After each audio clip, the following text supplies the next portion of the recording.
Yohonme, principe de l'alternance, du pendule, flux et reflux de la mer. Une vague déchaînée arrive sur le rivage et se retire en emportant tout sur son passage.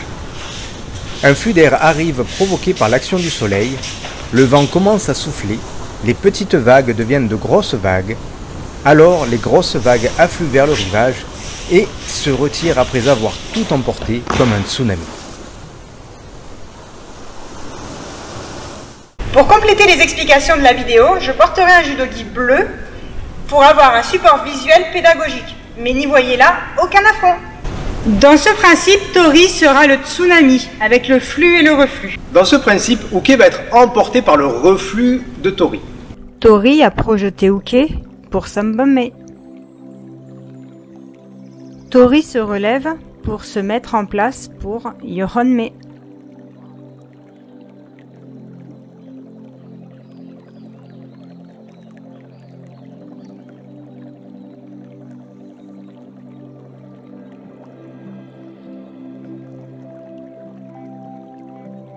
Au moment du placement, attention de ne pas tourner le dos au joseki.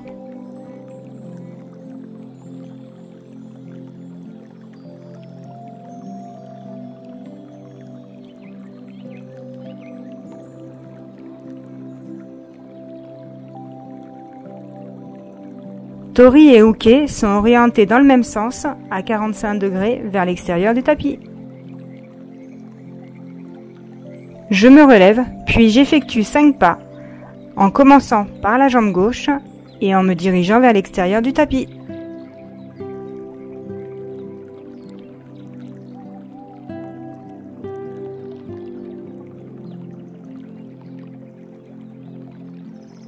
Donc là, Tori vient de projeter Uke sur Yoko Wakare pour Sanbonme.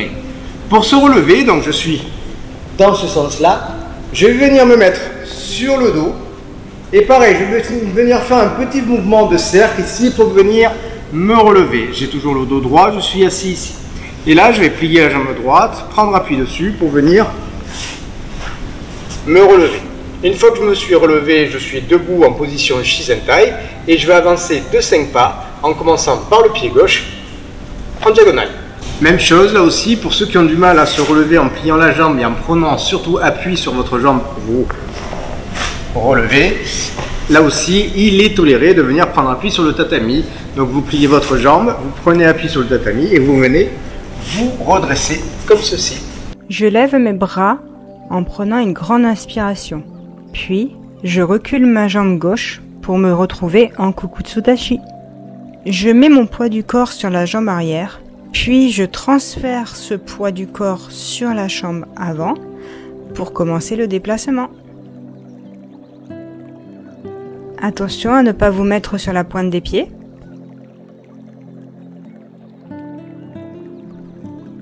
Attention à ne pas aller trop vite, pensez au rythme du kata.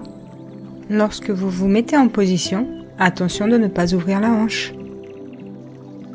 Vos bras sont orientés à 45 degrés et vos doigts sont serrés. Puis j'effectue un déplacement petit pas par petit pas.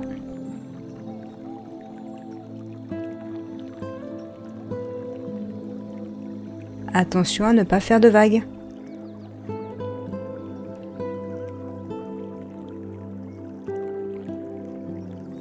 Pensez à garder le déplacement linéaire.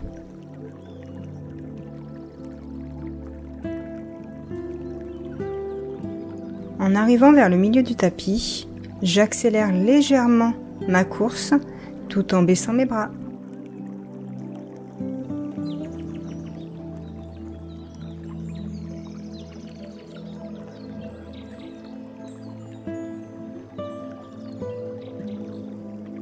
Attention à ne pas aller trop vite. Pensez au rythme du kata.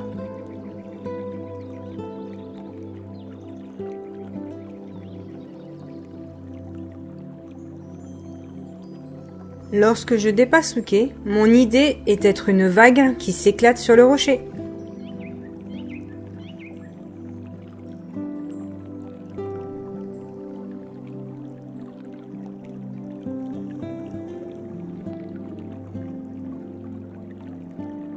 Attention de ne pas percuter Uke.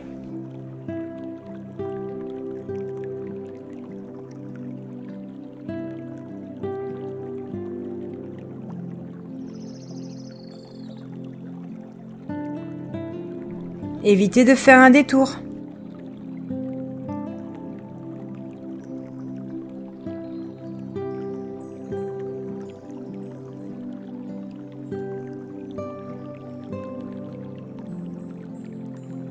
Évitez de vous placer devant hooker.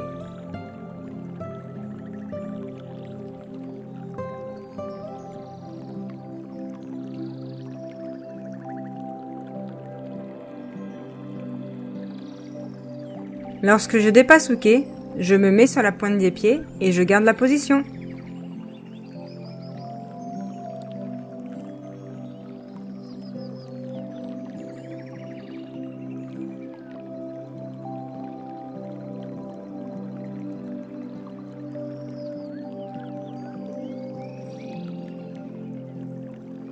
Attention à ne pas redescendre trop vite.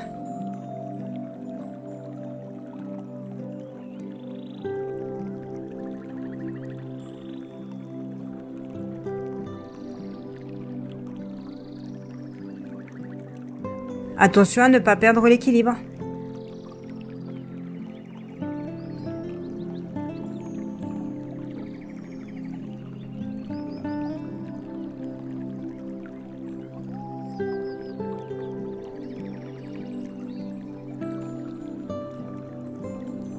Pensez à bien dépasser hooker d'environ 1 mètre.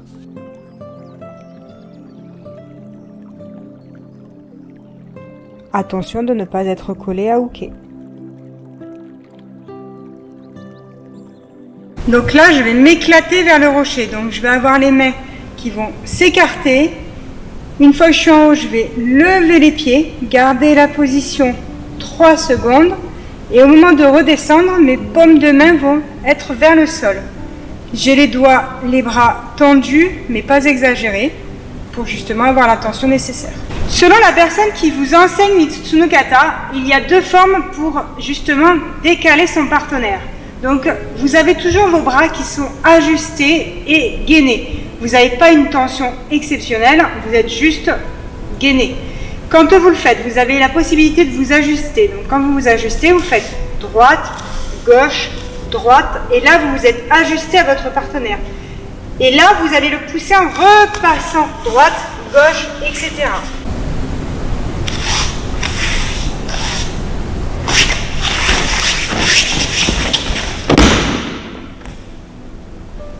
Sinon, vous avez l'autre forme, c'est-à-dire que vous n'allez pas arrêter votre pas. Vous allez toujours avoir vos bras qui sont gainés.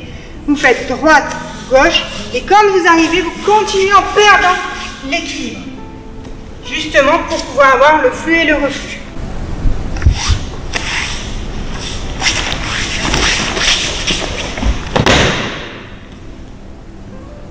Attention, si vous ne gainez pas assez votre bras, quand vous allez arriver au moment où vous allez vouloir emmener votre partenaire, votre bras va se plier. Donc l'épaule ne sera pas gainée, donc ne sera pas forte. Alors si vous êtes là, vous allez vraiment embarquer votre partenaire. Là, pour projeter hooker, je vais donner une poussée. Donc ni trop fort, ni trop doucement. Il faut trouver un juste milieu.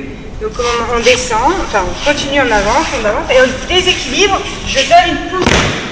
À ce moment-là, je vais descendre ma main gauche en même temps que mon pied gauche.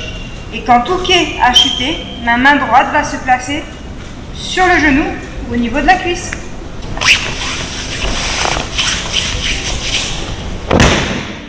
Pour faire chuter hooker, je vais accentuer la poussée avec mon bras droit. Attention de ne pas pousser trop fort. N'oubliez pas la poussée.